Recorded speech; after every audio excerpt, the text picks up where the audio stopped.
자, 창비 호질 한번 보도록 하겠습니다. 페이지는 잡서 173페이지. 우리 전에 봤던 것처럼 작품 개관 먼저 보고 그 밑에 텍스트 본 다음에 작품 감상하고 그리고 돌아와서 녹색 텍스트에서 우리 이 녹색 박스 안에 있는 부분에서 잡아갈 수 있는 내용들 한번 다 잡아보도록 하겠습니다. 자, 작품 개관 먼저 보도록 할게. 갈래, 고전소설, 한문소설, 풍자소설이야. 자, 여기에서 고전인 건 당연히 알지. 근데 한문소설인 거 꼭 기억을 해야 된다. 이게 지금 뭐 한글로 쓰여있는데 이게 왜 한문이에요? 그럼 번역을 한 거고, 그지? 원문은 한문으로 되어 있다. 다음에 풍자소설 이렇게 되어 있는데, 얘들아, 풍자가 뭔지를 정확하게 기억해야 돼. 풍자라고 하는 건 일단 우스꽝스럽게, 다음에 비판하는 겁니다. 그래서 풍자는 웃음 그리고 비판의 의도가 같이 들어있다. 약간 악의적인 웃음이다. 이런 식으로 혹은 뭐 비판적인 웃음 뭐 이런 식으로 선지해서 보통 설명을 하지. 자, 풍자 소설이고요. 다음에 성격 보도록 합시다. 성격. 자, 풍자적, 비판적 됐어, 그지? 우의적 이렇게 되어 있는데 자, 잘 봐. 여기다가 풍자적까지 써줄게. 다음에 우의적이다 이런 내용이 나와 있어. 근데 여기서 우의적이다 라고 얘기를 하는 건 이런 뜻입니다. 돌려서 말한다는 뜻이야. 그러니까 우의적이라는 말, 같은 말, 우회적 되니 안 되니? 우회적. 직설적으로 말하는 게 아니라 돌려서 말한다는 얘기지. 당연히 같은 말이고. 다음에 여기 지금 교재에는 나와 있지 않지만 우화적이라고 하는 부분에도 우리가 한번 포인트를 둘 필요가 있을 것 같아. 우화적이다. 자, 요거 두 개 발음이 비슷하니까 좀 헷갈릴 수 있어, 그지? 근데 보면 우화라고 하는 거 혹시 전 세계적으로 가장 유명한 우화가 뭐니? 이솝우화지. 거기 보면 동물들이 말을 하고 그런다고, 사람처럼. 그러니까 우화적이다 라고 얘기하는 건 동물이 사람처럼 말하고 행동하는 그런 특성을 얘기를 합니다. 그래서 풍자적이다, 우의적이다, 그리고 우화적이다 라고 하는 거 잡아두고 내려가 보자. 자, 주제에다 넘버링 한번 해볼 거야. 첫 번째 1번 선비의 위선과 가식. 다음 2번 인간사회의 부도덕한 비판. 요 두 가지다. 그래서 요 두 가지를 비판하기 위해서 풍자적인 형태의 소설을 썼다. 이렇게 기억을 하면 좋을 것 같아.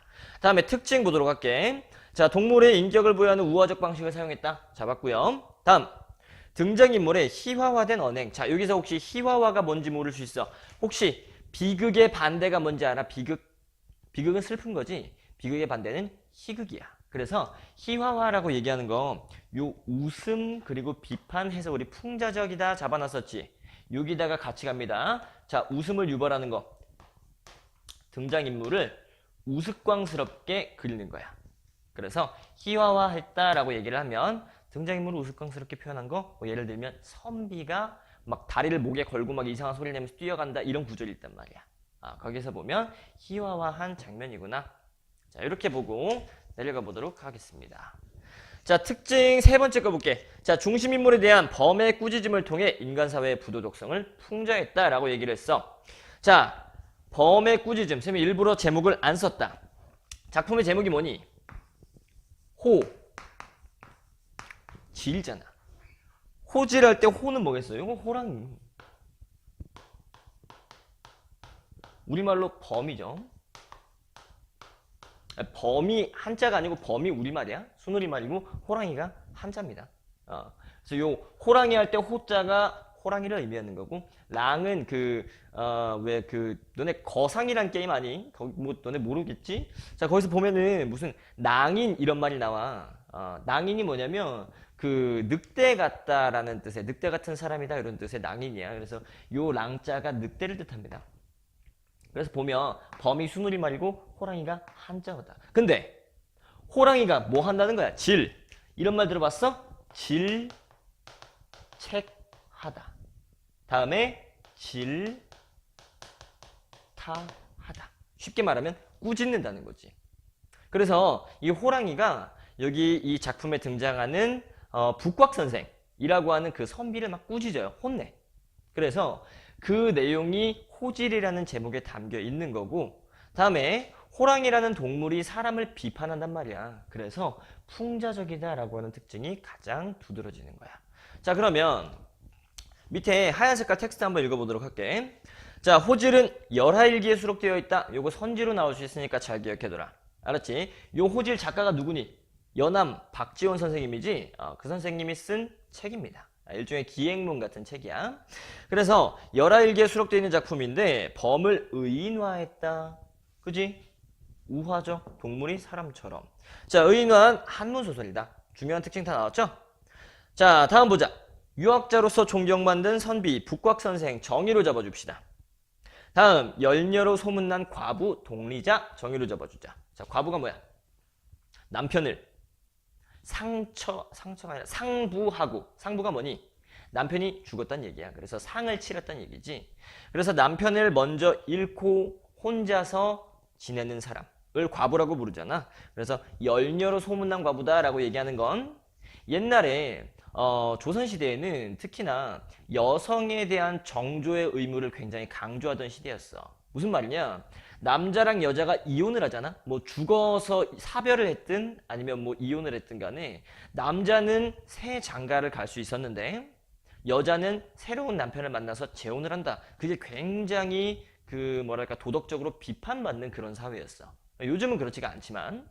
그래서 열녀라고 얘기를 하는 건 남편을 굉장히 잘 서포트를 해줬거나 혹은 남편이 죽었어. 그래서 혼자가 됐어. 그런데 다른 남자를 만나지 않고 수절했다라고 얘기를 하는 거야. 수절이 뭔지 살짝만 잡고 갑시다.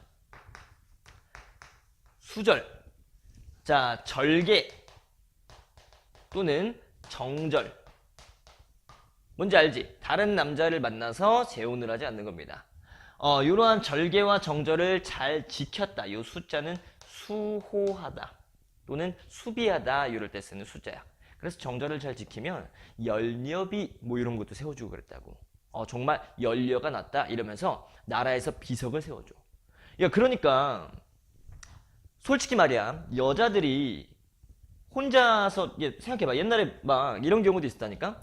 여자가 보통 16살, 남자가 14살 이렇게 해가지고 결혼을 했는데 남자가 15살에 죽어버려. 그럼 어떻게 해야 돼? 혼자 평생 살아야 돼? 1년 살고? 근데 그렇게 되었다고 하더라도 재혼을 하는 게 굉장히 금기시됐단 말이야.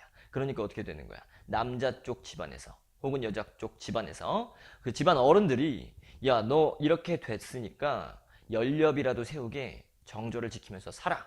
혹은 심한 경우에는 자결해 이렇게까지 여성을 굉장히 몰아갔었던 그런 안 좋은 인습이라고 얘기하지. 안 좋은 문화가 있었던 사회였다라고 하는 거 정보를 참고를 해둡시다.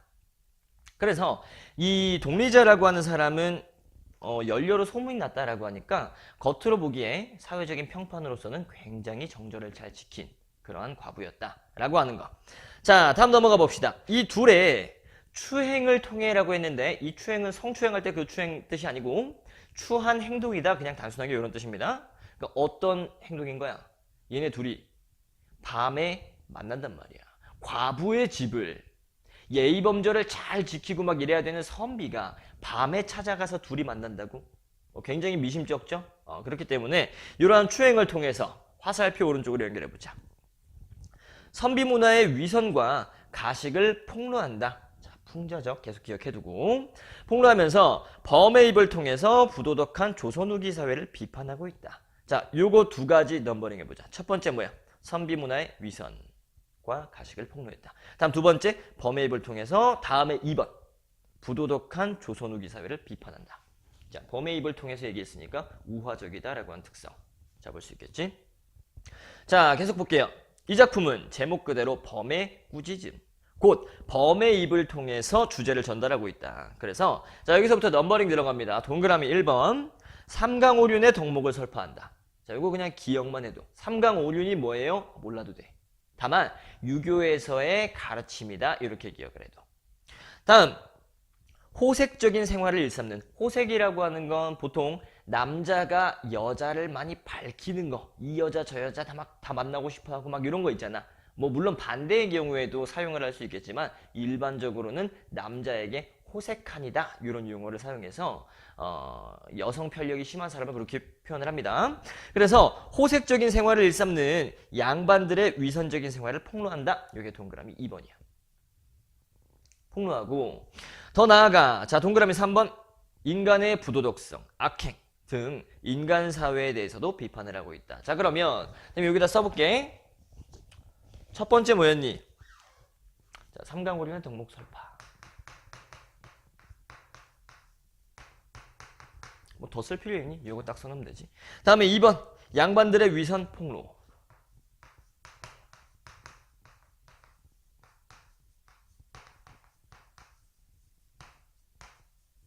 다음에 세 번째 뭐였니? 인간의 부도덕성 등 악행 등 인간 사회에 대해서 비판.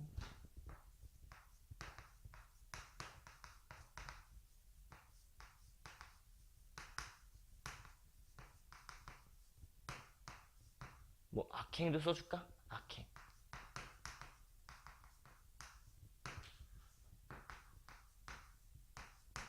자 이렇게 해서 첫 번째, 두 번째, 세 번째 내용을 우리가 눈여겨보게 될 거야. 자 여기 써놨으니까 우리 작품 감상하면서 보면 되겠죠? 글씨가 약간 위로 올라간 것 같은데 기분 탓일 수도 있으니까 그냥 갈게. 자 그래서 요 세 가지를 봤다. 다음에 특히 동물인 범의 입을 통해 인간 사회를 직접 비판하도록 했다. 뭐 이렇다고 해가지고 막 직설적이다 이런 선지 헷갈리면 안 된다. 어쨌든 간에 사람 이야기를 하는 건데 범의 입을 통해서 우회적으로 비판하는 거야. 맞지? 그래서 이렇게 하도록 한 것은 매우 기발한 발상이다. 그러니까 요즘 소설에는 뭐 이솝우화 등등 동물이 주인공인 이야기가 많지만 옛날 작품 치고는 굉장히 기발했던 거야. 이해가 되니? 자, 기발한 발상으로 범은 자, 범 정의를 잡읍시다. 범 동그라미 치고 작가의 비판 의식을 대변하는 인물 물결무늬. 자, 요거 서술형으로 물어보기 쉽다. 그지? 그래서 키워드가 뭐야? 작가의 비판 의식. 다음 두 번째 대변한다. 대신 말해준다 이런 뜻이지. 그래서 요 내용 잘 기억을 해둡시다. 다음 즉 범의 입을 통한 인간의 위선과 가식에 대한 비판. 여기 나왔지? 이러한 비판은 작가의 현실 비판 의식과 1번 다음 사회개혁사상 2번 그러니까 사회가 이런 부분을 폭로하고 인간 사회의 이런 부분을 비판함으로써 더 나은 방향으로 개선되어야 한다. 이런 의식을 작가가 갖고 있었던 거야. 맞니? 자, 여기까지 우리 살펴봤습니다. 그러면 한 페이지 넘겨서 작품을 바로 한번 보도록 하자. 자, 어차피 이야기는 대략적으로 알고 있을 거야. 그지? 이 작품을 처음 보고 이 강의를 듣는 뭐 그런 케이스는 드물다고. 그래서 일단은 빠르게 내려가면서 한 페이지 보고 바로 옆에 있는 문제 풀고 이런 식으로 해서 우리 세 페이지 보도록 하겠습니다. 첫 번째 174페이지. 자, 정나라의 어떤 고을에 벼슬아기를 달갑게 여기지 않는 선비가 있었다. 이거 자체도 있잖아. 굉장히 고상한 거다. 보통 사람들은 명예를 얻고 싶어하고 부와 권력을 얻고 싶어하지. 그러면 양반으로 태어났으면 벼슬 하면 돼. 그게 제일 좋지. 근데 벼슬아기를 달갑지 않게 여긴다. 그거 굉장히 고상한 거야. 나는 벼슬 같은 거 욕심 없어. 뭐 이런 느낌인 거야. 자, 그런 선비가 있었는데 이름을 북곽선생이라고 부른다. 동그라미. 나이 40에 자 40 숫자니까 밑줄 하나 쳐주고 자신의 손으로 교정한 책이 10,000권이고 밑줄 9가지 유교정전 자 밑줄 하나 쳐주고 부연 설명해서 다시 책으로 지은 것. 말하자면 경전이 조금 어려우니까 쉽게 풀어서 해설서 같은 걸 쓴 거야. 그게 15,000권이나 된대. 밑줄 하나 쳐주자. 약간 과장하고 있지. 40세에 책을 이렇게 많이 쓸 수 있니? 과장하는 이유가 있다. 계속 한번 읽어볼게. 자, 천자라고 하면 중국의 왕입니다. 천자는 그 의리를 가상하게 여기고, 그지? 뭐 벼슬길에 이런 거 욕심 없고 책만 열심히 쓰는 거야. 그러니까 의리가 가상하죠. 다음 제후는 그 명성을 사모하였다. 이렇게 얘기를 합니다. 자, 그러니까 그 옆에 우리 한번 볼까? 옆에다가 써놓자. 훌륭함 하고 괄호 열고 겉모습 이렇게 써주세요. 그러니까 이 북곽선생이라는 사람은 겉으로 보기에 사회적인 평판이 굉장히 훌륭한 사람이었던 거야. 자, 내려가 봅시다. 같은 읍에 동쪽에는 일찍 과부가 된 미모의 여자가 있는데 자, 동리자라고 부른다. 동리자 동그라미. 천자가 그 절개를 가상하게 여기고 제후가 그의 현숙함을 사모하여. 이거 대꾸법인가요? 말대꾸 하고 있지? 똑같은 형식으로. 하지만 선지에서는 잘 안 물어봐요. 자, 현숙함을 사모하여 그가 사는 읍 둘레 며느리를 동리자 과부가 사는 마을이라고 동리과부지리라고 봉해줬대. 그러니까 굉장히 이 동리자도 사회적 평판은 훌륭한 과부였네. 자, 동리자는 수절을 잘한다지만 아까 봤었지? 수절 여기다 써놨었죠? 절개를 잘 지키는 그런 여자였던 거야. 그렇게 소문이 났다지만 사실 자식 5이 각기 성씨가 달랐다. 그러니까 우리나라는 남편의 성을 따르잖아. 남편이 각각 5명인 거야. 그지? 자, 지금 뭡니까? 겉으로 보기에는 훌륭해 보이지만 실상 아닌 거지. 자, 뭡니까? 인간 사회의 부도덕성을 비판하고 있는 거야. 맞니? 자, 내려가 보도록 할게. 5 아들이 서로 하는 말이. 자, 지금 5 아들이 서로 이야기를 하고 있는 거야. 자, 냇물 북쪽에서는 다 구는 소리가 나고 냇물 남쪽에서는 별이 반짝이는데. 자, 시간적인 배경이 언제다? 밤이다. 밤에 5명이 얘기하는 거야. 자, 그런데 우리 집 방에서는 사람 소리가 난대요. 어쩌면 이렇게도 북곽 선생의 목소리를 닮았더냐? 이렇게 물어봤어. 자, 뭡니까? 북곽 선생이 실제로 와 있는 거지 뭐겠어. 그지? 자, 하고는 형제들이 번갈아서 방문 틈으로 방 안을 훔쳐봤다. 보니까 누가 있겠습니까? 엄마랑 북곽 선생이 있겠죠. 자, 어머니 동리자가 북곽 선생에게 오랫동안 선생님의 덕을 사모해 왔더니 오늘 밤에는 선생님의 책 읽는 소리를 듣고 싶사옵니다. 이렇게 얘기를 하는 거야. 자, 그랬더니 북곽 선생이 옷깃을 여미고 이렇게 이러면서 딱 앉아가지고 똑바로 앉아서 시를 짓기를. 자, 시 동그라미 하나 쳐주자. 원앙새는 병풍에 있고 반딧불은 반짝반짝 빛나네. 각기 다른 가마솥 세발솥을 누가 저리 본떠 만들었나? 라고 얘기를 했습니다. 그리고 나서 뭐라고 얘기하냐? 이 시는 다른 사물을 빌려 자신의 뜻을 나타내는 흥이라는 수법의 시지요. 자, 흥에도 동그라미 하나 쳐주세요. 자, 여기 사물이 몇 개 나왔니? 이 시에? 2개 나왔지. 첫 번째 뭐야? 원앙새. 두 번째 가마솥이지. 근데 쌤의 가마솥은 생략하도록 할게요. 원앙새에 대해서만 얘기를 해줄게. 자, 원앙새는 부부의 금슬을 의미하는 새야. 금슬을 상징하는 새. 왜냐면 그 새들끼리 사이가 되게 좋대. 그래서 원앙새를 얘기한 걸로 미루어 봤을 때 지금 이 북곽 선생이 동리자를 어떻게 생각하는 거야? 여자로 보고 있는 거죠. 그러니까 밤에 지금 만나고 있는 거 아니야. 이게 뭡니까? 추행 어디 갔니? 자, 추행인 거야, 이게. 그래 놓고서 그러한 어떤 그 당시 시대상에 반하는 그런 행동을 하면서도 막 멋있게 시를 짓고 이러고 앉았잖아. 그러니까 어때? 양반의 위선인 거야. 한 가지만 더 해볼까? 위선과 비슷하게 허위의식을 폭로하고 있는 겁니다. 겉으로는 굉장히 고상한 척하면서 시를 짓는데 실상 그 의도는 뭐였어? 굉장히 불순한 의도죠. 그래서 이런 것들을 폭로하고 있다. 자, 다음에 한번 넘어가 봅시다. 우리 문제를 3문제 가볍게 풀고 넘어갈게. 자, 위글에 대한 설명 적절한 거. 1번. 서술자의 말을 통해서 직접 전달한다. 틀렸죠? 누구를 통해서? 자, 우화적이야, 그지? 누구? 범을 통해서. 간접적으로, 우의적으로 또는 우회적으로 전달하고 있다. 2번. 자, 당대사회에 대한 비판의식에 깔려있다. 100%죠? 누구를 비판하는 겁니까? 양반. 여기다 동그라미를 하나 쳐줄게. 다음에 양반만 비판하냐라고 한다면 글쎄 양반뿐만 아니라 동리자와 같은 다른 사람들도 다 비판을 하고 있는 것 같아. 다음에 3번. 자, 인물의 외양 묘사를 통해 성격을 보여준다. 자, 보세요. 외양 묘사를 했는지 안 했는지 직접 눈으로 확인해. 동리자가 뭐 어떻게 생겼고라고 하는 거 얘기했니? 그건 얘기했어. 맞지? 미모가 뛰어나다 이런 얘기 했단 말이야. 다음, 북곽 선생의 외모에 대해 설명했니? 북곽 선생 설명 안 했지? 자, 그러면 보자. 실제로 북곽 선생과 동리자의 성격이라든지 이런 것들은 약간 지금 겉으로 보이는 모습하고 다르지? 그지? 굉장히 위선적인 모습을 보여주고 있어. 근데 그러한 실제 성격을 외모를 통해서 설명했다라고 얘기하면 그건 틀린 선지가 되는 거야. 그러니까 속기 쉽다. 알았지? 보통 쉬운 문제를 많이 틀리는 경우에는 뭐냐면 외모를 묘사하지 않았을까 막 이러면서 그냥 동그라미 친단 말이야. 그러니까 그런 거 속지 않을 수 있도록 미리미리 체크를 해둡시다. 다음에 4번 봅시다. 4번. 의인화 기법을 사용했다. 이건 맞지? 다음, 인물의 정서를 드러내고 있다라고 얘기를 했는데, 자, 인물의 정서를 드러낸다라는 부분이 틀린 거야. 의인화 기법을 사용해서 얻은 효과는 뭐니? 우화적, 우회적으로 뭐 한 거야? 이 둘에 대해서 비판을 하고자 하는 의도였지. 그지? 근데 정서를 드러냈다고? 그건 아니죠. 무슨 얘기인지 이해가 됐니? 자, 다음에 5번 봅시다. 서술자가 직접 작품 속에 등장한다? 자, 그러면 나라고 하는 표현 혹은 우리라고 하는 표현이 있어야 되는데 그런 거 지금까지 못 봤지. 서술자는 이 작품 속에 그 캐릭터, 인물이 없어요. 서술자는 그냥 서술만 하고 있어. 그러니까 몇 인칭 서술자?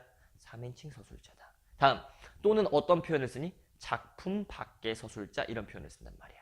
그래서 이거 기억을 해두고 바로 2번 문제 넘어가겠습니다. 자, 북곽선생과 동리자의 인물됨을 나타낸다. 자, 인물됨이 훌륭하니 아니면 개판이니? 개판이죠. 굉장히 위선적이지. 자, 이러한 위선적인 모습, 겉과 속이 다르다라고 하는 뜻의 한자 성어는 1번 표리부동이야. 자, 표리부동 뭔지 모를 수 있으니까 잠깐 한번 잡아만 보고 넘어갈게. 자, 봅시다. 표는 표면을 의미해. 표면, 겉모습이야. 다음, 리라고 하는 것은 뭐 이면이라고 해서 뭐 쉽게 얘기하면 안의 모습, 실제 모습을 얘기한다. 그래서 표면과 이면이 같다라는 뜻인데 동일하다 이런 뜻이죠. 부동이니까 같지 않다는 뜻이야. 그래서 겉과 속이 다른 모습, 표리부동 이렇게 기억을 해두고 나머지 선지들은 웬만하면 한 번씩 찾아보기를 바랍니다. 지금 좀 찾아봤으면 좋겠어. 잠깐 멈춰놓고. 알았지? 이렇게 한자성어를 만날 때마다 귀찮아하지 말고 한 번씩 찾아보면 나중에 두 번째, 세 번째 같은 한자성어를 만났을 때 확실하게 기억에 남겨둘 수가 있어. 그래서 찾아보고서 바로 3번 문제에 넘어가 봅시다. 작가가 기억을 통해 궁극적으로 말하고자 하는 바, 자, 기억이 뭔지 보니까 자식 5이 성씨가 달랐다야. 그러니까 동리자는 겉으로 보기에는 수조를 잘하는 연려라고 하는 평판을 받고 있지만 실제로는 남자가 몇 명이었던 거야? 5명이었던 겁니다. 그지? 뭘 보여주고 싶었던 거야? 정답은 3번이죠. 됐니? 자, 이렇게 해놓고 우리 맨 위에 오른쪽 끝에 보면 이것만은 꼭 이러면서 북곽선생과 동리자의 인물됨이 나와 있다. 이거 한번 볼게요. 세상의 평가라고 하면 겉모습인 거지.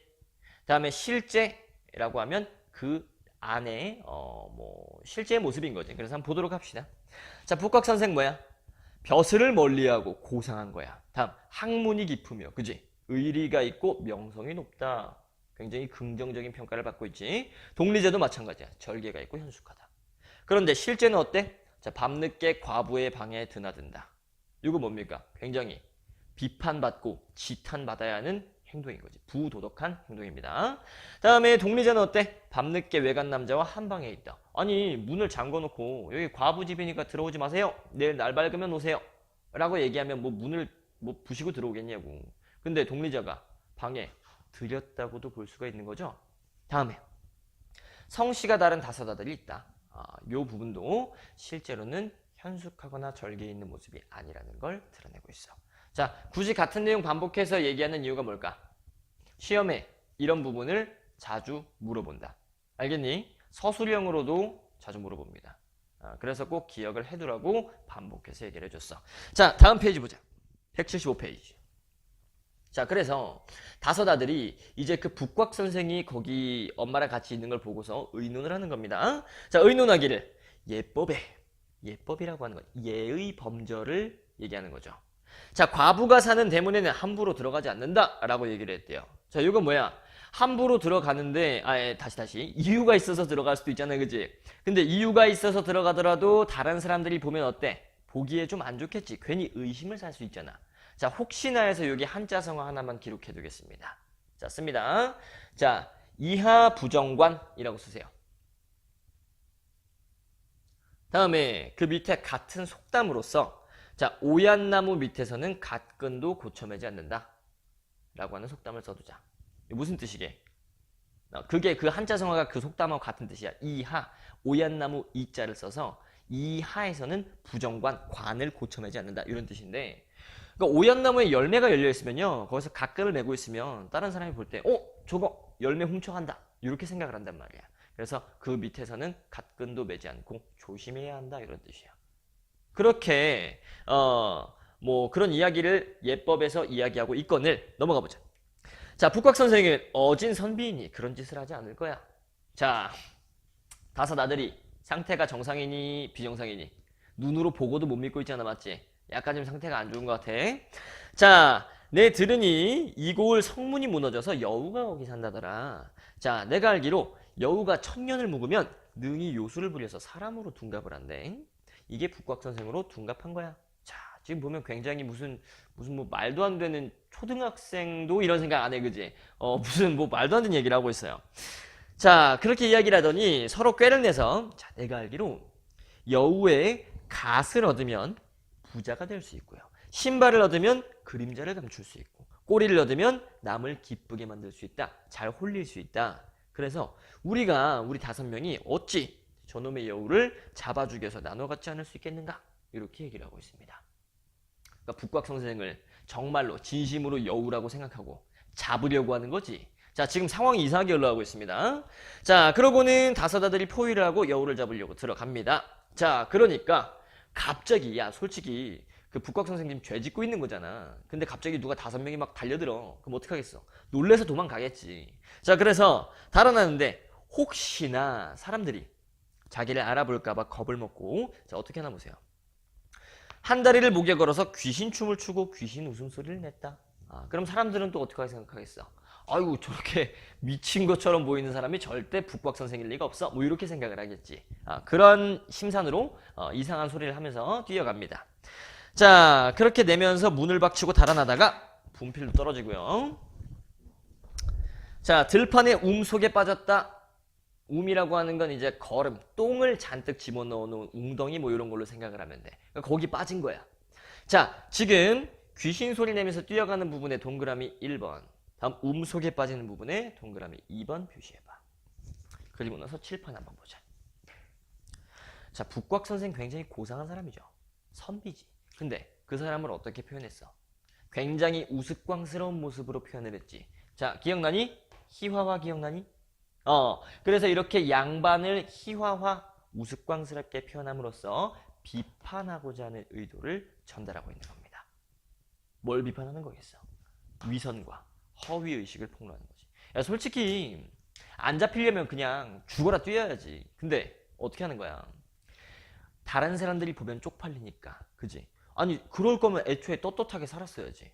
자기가 떳떳하게 살지는 않고서 다른 사람들 볼 거 걱정해서 뭐 이상한 소리 하면서 뛰어가잖아. 그게 다 뭐인 거야? 허위의식인 겁니다. 그지? 허세? 허영? 이런 느낌하고 비슷한 것 같아. 자, 넘어가 보도록 할게요. 자, 그 안에는 똥이 그득 차 있었다. 계속 볼게. 겨우 붙잡고 나왔습니다. 머리를 내밀고 살펴보니까 자, 이번에는 범이 앞길을 막고 서 있었어. 자, 범의 동그라미 치면서 드디어 나왔습니다. 범이 이제 뭐 할 차례인 거야? 질책할 차례인 거지. 자, 보도록 할게. 자, 범이 얼굴을 찌푸리면서 구역질을 합니다. 요것도 어떻게 보면 약간 희화화된 모습인 거야. 동그라미 3번 표시해도 됩니다. 자, 코를 가리고 머리를 돌리면서 한숨을 쉰대. 상상을 해봐. 호랑이가 그 앞발로 코를 이렇게 가리면서 머리를 이렇게 돌리는 거야. 그것도 좀 웃긴 장면이죠. 자, 넘어가 보도록 할게. 선비, 아이고, 지독한 냄새로다. 이렇게 얘기를 합니다. 요 굉장히 비판적인 내용인 거야. 실제로 얘가 똥이 묻어 있어가지고 지독한 냄새가 나긴 하지만 그 밑에 빨간색 글씨로 뭐라고 써있니? 유학자의 도덕적 타락을 비판하는 의미다 이렇게 써있지. 그러니까 이런 부분 서술형으로 물어본다고. 알겠니? 형광펜 표시를 해주세요. 겉으로 보기에는 표면적 의미에는 실제로 얘가 똥이 묻어 있으니까 냄새난다 이렇게 얘기하는 거지만 이면적 의미에는 유학자의 도덕적인 타락을 의미하는 거다. 자, 넘어갈게요. 북곽 선생은 이제 호랑이를 만났으니까 잡아먹힐까봐 겁이 나지. 머리를 조아리고 엉금엉금 기어서 3번 절하고 꿇어 앉습니다. 호랑이한테 굉장히 예의를 차리고 있지. 자, 머리를 들면서 범님의 덕이야말로 극존칭이야. 참으로 지극합니다. 군자들은 범의 빠른 변화를 본받고 다음 제왕은 범의 걸음걸이를 배우며 다음 사람의 저자들은 범의 효성을 본받고 장수들은 범의 위험을 취합니다. 그러니까 범님 최고예요. 이런 얘기하는 거지. 자, 범의 이름은 용과 함께 날아나요. 구름은 용을 따르고 바람은 범을 따릅니다. 인간 세상에 천한 사람이 동그라미 한 쳐줘. 감히 범님의 영향 아래에 있습니다. 자, 인간 세상에 천한 사람 누구 얘기하는 거니? 자기 자신 얘기하는 거야. 그러니까 호랑이가 솔직히 있잖아. 사람이 호랑이 앞발에 한 대 맞잖아? 그럼 살 수가 없어요. 일반적으로. 보통 뭐 갈비뼈고 뭐고 다 부러지고 막 살 다 벗겨지고 막 이래 난리가 나. 그러니까 호랑이가 나를 잡아먹지 않게 하기 위해서 호랑이를 굉장히 높여주고 자기 자신은 어떻게 하는 거야? 굉장히 낮추는 거야. 그치? 자, 이렇게 얘기를 했습니다. 그랬더니 범이 호통을 칩니다. 꾸짖는 거야. 내 이놈 가까이 오지도 마라. 내 일찍이 들음에 선비 유자는 동그라미, 아첨 유자로 통한다. 동그라미. 자, 괄호 안에 있는 한자가 어떻게 생겼니? 다르게 생겼지. 그런데 발음은 어때? 똑같지. 이런 걸 뭐라고 부르니? 동음 이의어 이렇게 부르죠. 옆에다 써놓자. 동음 소리는 같고 이의 뜻은 다르다 이런 뜻이지. 그러니까 선비 유자, 유생 유학자 뭐 이렇게 부르잖아. 그래서 이 선비들은 아첨을 잘한다. 비판하는 거지. 맞니?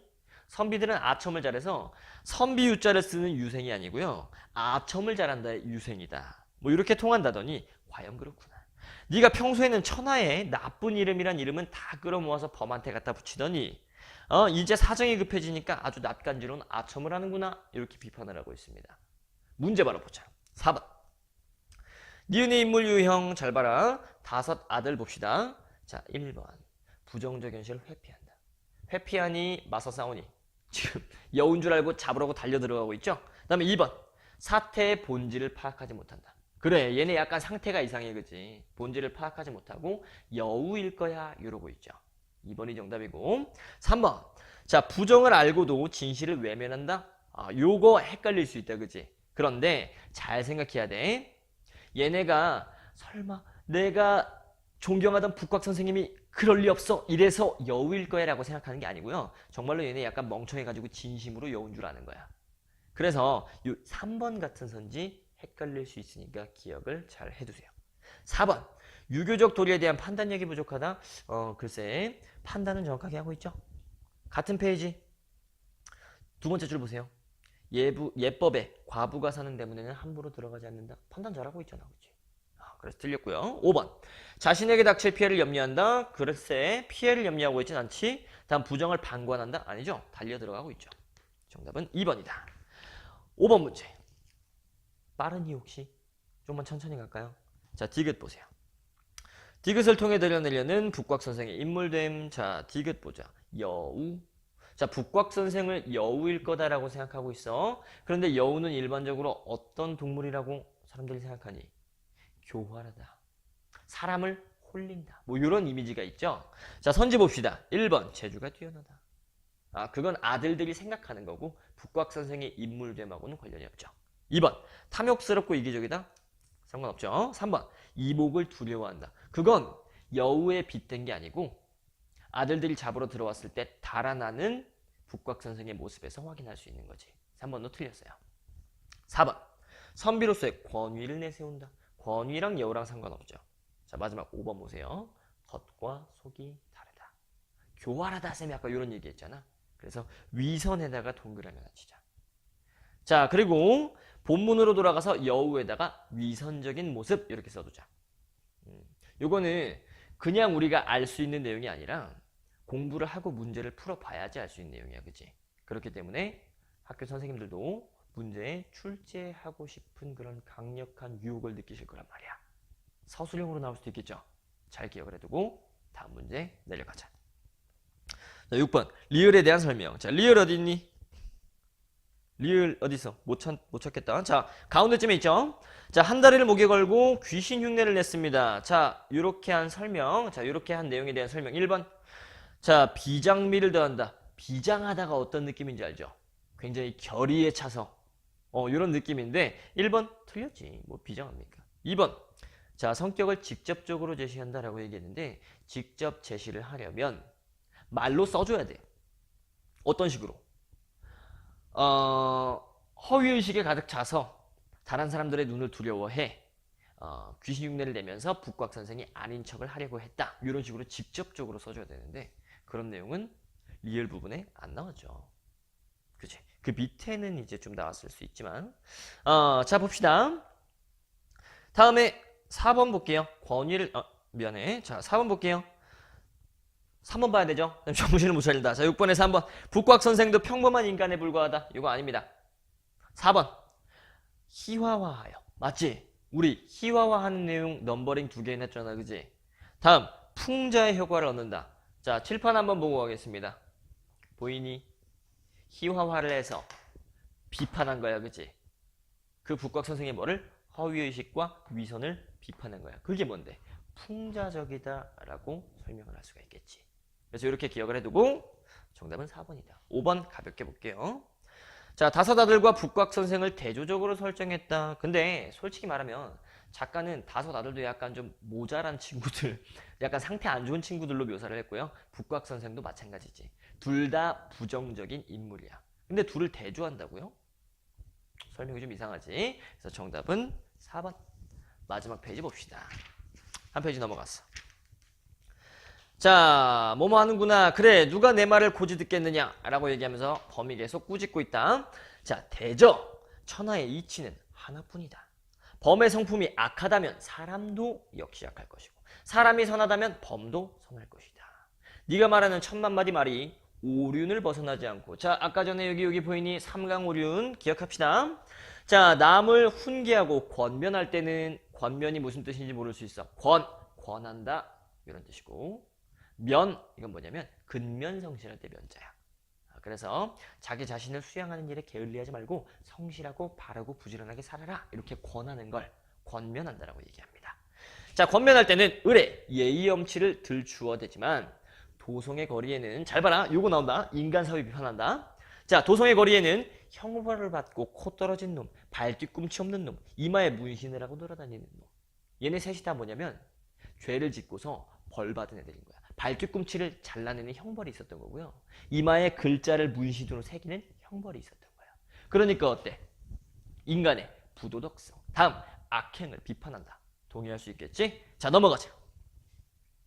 자, 그런 놈들이 있으니 모두 오륜을 지키지 못한 망나니가 아니더냐. 형벌을 주는 도구인 포승줄, 먹실, 도끼와 톱을 날마다 쓰기에 바쁘다. 그만큼 죄를 짓는 사람이 많다는 얘기야. 그런데도 불구하고 사람들의 죄악을 막지 못하고 있도다. 아, 인간들 이러고 있는 거죠. 그러나 우리 범의 세계에는 이런 형벌이란 것이 본디부터 없어요. 이로써 본다면 범의 성품이 사람 성품보다 어질지 않느냐라고 하면서 둘을 비교하고 있지. 자, 물결무늬 표시하고 비교 잡아줍시다. 중략. 자, 북곽 선생은 자리를 옮겨서 엎드리고요. 엉거주춤 절을 2번 하고요. 머리를 조아립니다. 제발 잡아먹지 마세요. 이런 거지. 자, 옛글에 이르기를 북곽 선생이 하는 말입니다. 비록 악한 사람이라도 목욕 재개하면 하느님도 섬길 수 있다라고 했으니 인간 세상에 천한 사람에게 범님의 가르침을 감히 받들겠습니다. 무슨 얘기야? 나도 그렇고 다른 사람들도 죄를 많이 짓고 악인이지만 내가 감히 범님이 방금 이렇게 일러주신 가르침을 다른 사람들에게 받들어서 전달하겠다. 이런 식으로 또 아첨하고 있는 거야. 자, 그렇게 얘기를 하니까 숨을 죽이고 가만히 들어보니까 범이 아무 말도 없는 거야. 그래서 좀 두렵기도 하고 황송하기도 해가지고 머리를 조아리며 살펴봤더니 범은 가고 없죠. 심지어 날도 밝았습니다.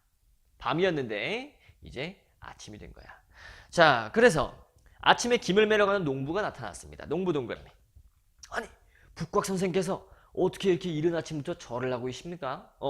절을 하고 계십니까? 들판에다가 절을 하고 있는 거예요, 그지? 호랑이 가고 없으니까 농부는 의아한 거죠. 딱 보니까 북곽 선생이 또 뭐라고 하냐? 마지막에 이제 펀치라인을 하나 날리는 거야.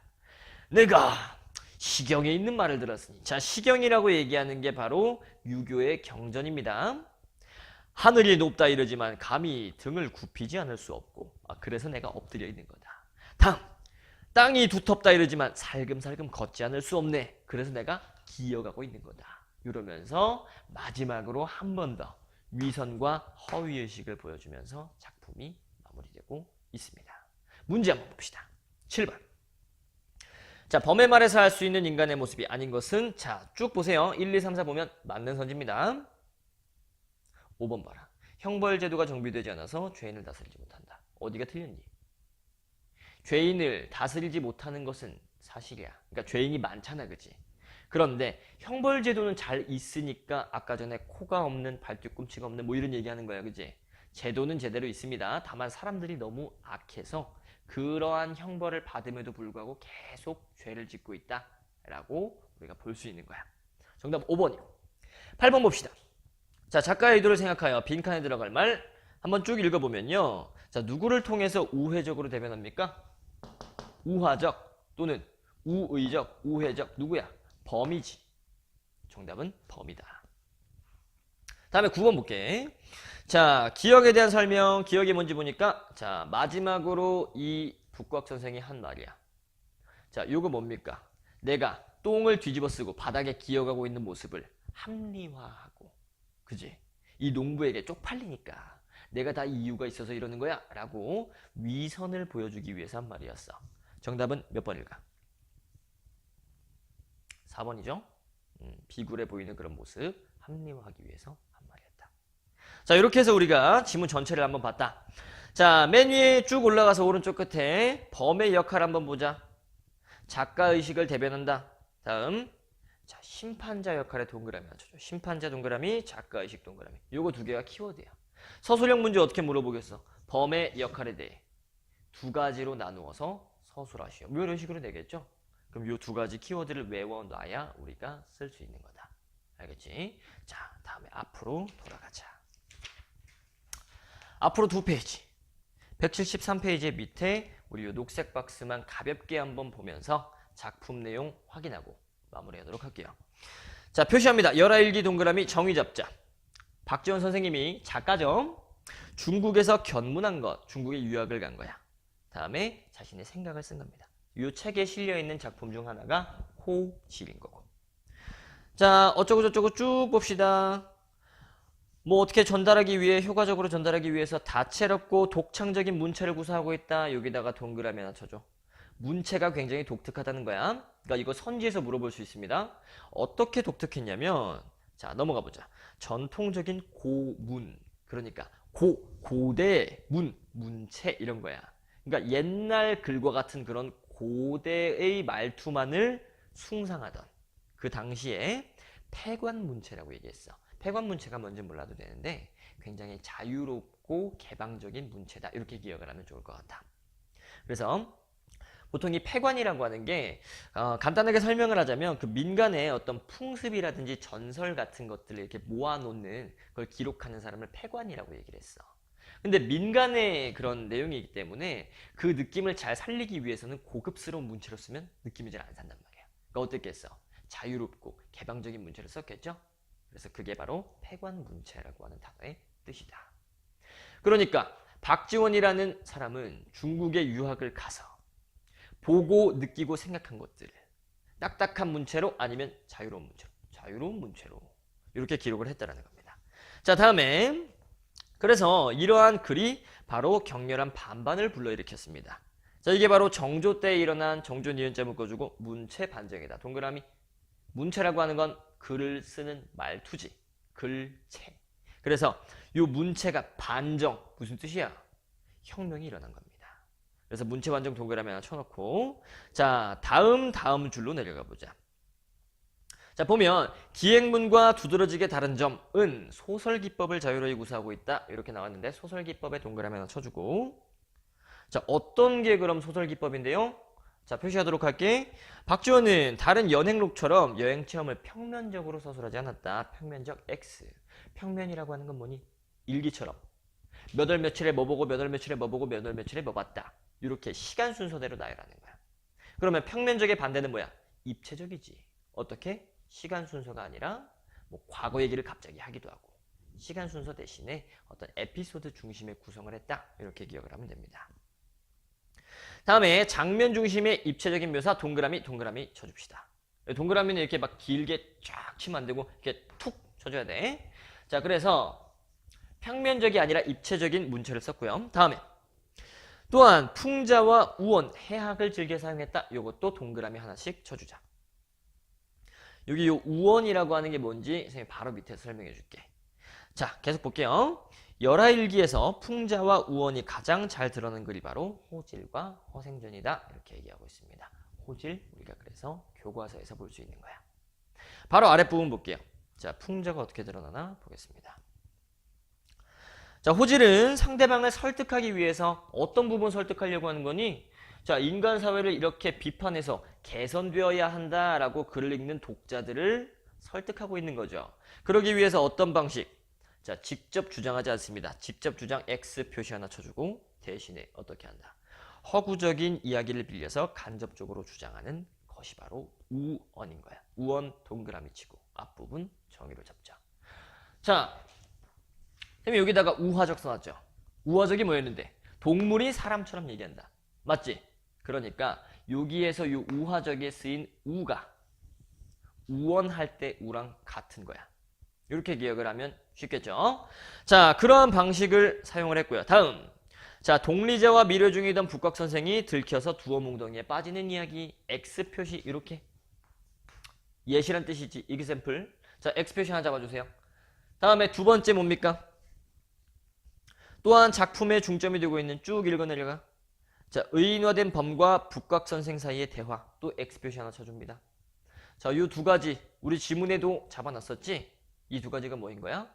굉장히 희화화하는, 풍자하는 그런 장면인 겁니다. 희화화는 뭐지? 북곽 선생을 우스꽝스럽게 표현한 거. 다음에 풍자는 뭐지? 플러스 비판까지 해준 거야. 그래서 이러한 구절에 해당하는 두 가지 예시를 주고 있고요. 다음 여기에서 박지원은 풍자의 수법과 관점의 전환을 통해, 자, 관점의 전환 동그라미 딱 쳐주고 통해에다 오른쪽으로 와서 살펴. 관점이 어떻게 바뀌었습니까? 우리가 호랑이의 입장에서 선비들을 꾸짖게 되지. 그러니까 사람의 입장에서 보다가 갑자기 호랑이의 관점으로 바뀌게 되는 거야. 그래서 이런 관점을 통해서 어떤 효과? 자, 인식의 확대를 추구하는 모습. 그러니까 우리도 사람이기 때문에 사람의 입장으로 봤었는데 갑자기 호랑이의 입장에서 한번 보게 된 거야. 그러니까 인식이 넓어졌죠. 그지?